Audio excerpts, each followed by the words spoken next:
गरीब किसान की दुख भरी कहानी। एक बड़ा ही धनवान आदमी एक गांव में रहता था। जैसे कि ज़्यादातर पैसे वालों को होता है, इस धनवान सेठ को भी अपने पैसों का घमंड था। वह जिस गांव में रहता था वहां पर ज़्यादातर लोग किसान थे।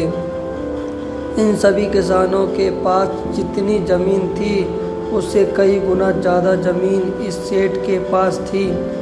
कई गरीब किसान तो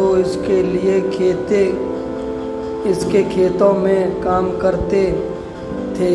इसी गांव में मोहन नाम का एक बड़ा ही मेहनती और सच्चा किसान रहता था।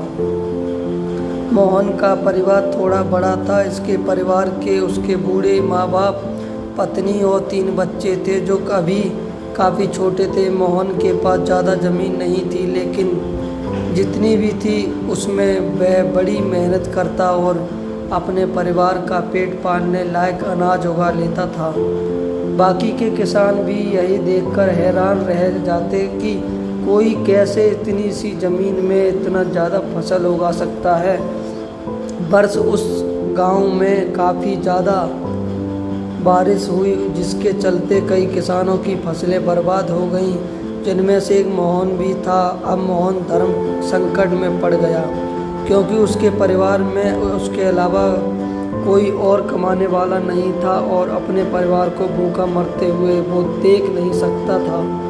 वह जानता था कि इस गांव में अगर कोई उसकी मदद कर सकता है तो वह वही घमंडी सेठ, और जिसने गांव के कई अन्य गरीब किसानों का ये तो कर्जा दिया है या तो उन्हें अपने यहाँ पर काम पर रखा हुआ है।